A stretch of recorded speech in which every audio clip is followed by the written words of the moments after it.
عليكم السلام ورحمة الله. دكتور تازي نعم يا دكتور. كيف دايرين؟ الحمد لله دكتور. كي داير البيبي؟ الحمد لله. ايوا الحمد لله.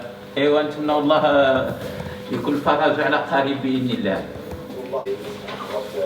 لا هادشي اللي غادي يكون ان شاء الله، هادشي اللي يكون الحمد لله. التحاليل، الراديو، الحاله ديالكم الصحيه كلشي مستقر باذن الله. الله يكمل بخير، ولا احتاجتوا شي حاجه خبرونا. سلم على الدراري ديالك.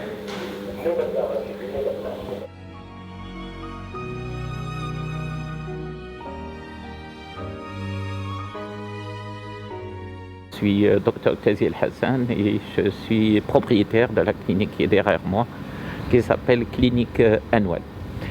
Le choix de cette clinique pour la mettre à disposition du ministère de la Santé n'est pas venu comme ça au hasard. Il était après une longue réflexion et deuxièmement après un accord, un consensus avec le corps médical et paramédical. Parce que c'est eux là-bas, c'est pas la construction.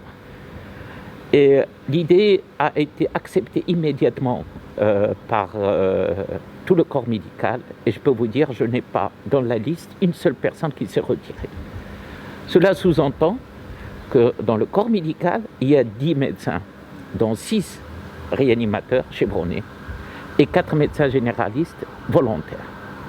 Derrière eux, il y a une armée de 50 personnes, d'infirmières, d'aides-soignantes, de surface, de techniciens. La capacité litière de la clinique annuelle est de 24, y compris la réelle des soins intensifs. Il y avait toute une stratégie à l'avance préparée. Et il y avait des conditions pour la mettre à disposition du ministère de la Santé. Dr Mehdi, qui est la déléguée, est venu avec toute son équipe pour visiter.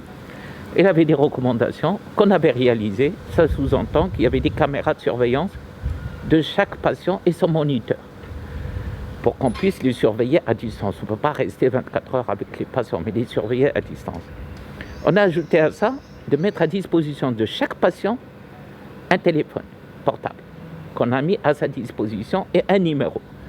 Ça veut dire qu'il peut nous contacter à n'importe quel moment et si on a besoin de lui, on l'appelle à chaque moment. Donc il y a un contact permanent, visuel et auditif avec les patients. Une fois que tout a été mis en place, la sécurité des patients, la sécurité du corps médical. Alors, il y a 2 bâtiments. Un bâtiment réservé uniquement pour le corps médical et paramédical et un bâtiment réservé. C'est la seule structure en ma possession qui peut répondre à ces conditions parce que si j'ai une personne du corps médical, paramédical atteinte, c'est une catastrophe pour moi. Et on a vu dans le monde combien il y en avait d'atteintes. Alors, vous voyez, entre les 2 bâtiments, il y a une séparation d'aération. Donc le risque de contamination est pratiquement inexistant. Et en plus, il fallait qu'il y ait un scanner, parce qu'on sait que le scanner est important dans le suivi de ces malades.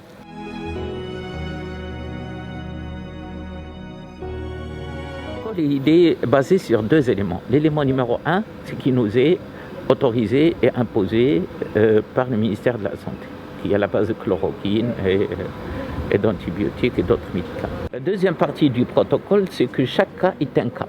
Et le médecin s'adapte à chaque cas. Alors, cette histoire de ne pas donner les corticoïdes, ne pas donner les anticoagulants, on l'a aboli dès le départ. Et on a mis les patients immédiatement et dès le départ sous anticoagulants, parce qu'on sait qu'il y a un phénomène de thromboembolique qui est sous-jacent.